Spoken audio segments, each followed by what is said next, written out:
الکتاب جب لکھا جاتا ہے نا الکتاب، تو اس دور کے لیے جو حکم اللہ کا نازل ہوا ہے اس سے مراد وہ حکم، اور محمد رسول اللہ پہ تو آ کے تکمیل ہوئی ہے۔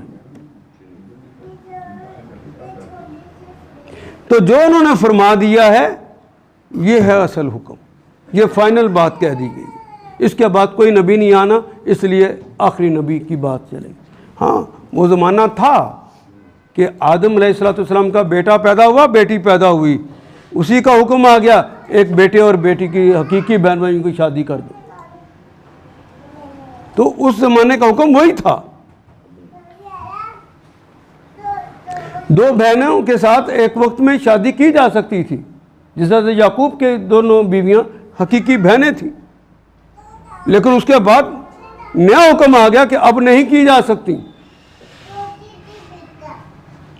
پھوپھو اور بھتیجی، خالہ اور بھانجی، یہ قانون تھا، ان سے شادی ہو سکتی تھی۔ پھر نیا قانون آ گیا محمد رسول اللہ کے زمانے میں، پھوپھو اور بھتیجی، خالہ اور بھانجی محبتوں کے رشتے ہیں، یہ جب سوتن بنتے ہیں تو بھسم ہو جاتے ہیں۔ آج کے بعد پھوپھو، بھتیجی اور خالہ اور بھانجی یہ ایک شخص کی زوجیت میں نہیں آ سکتے، اسے کہتے ہیں الکتاب، یہ ہے القانون۔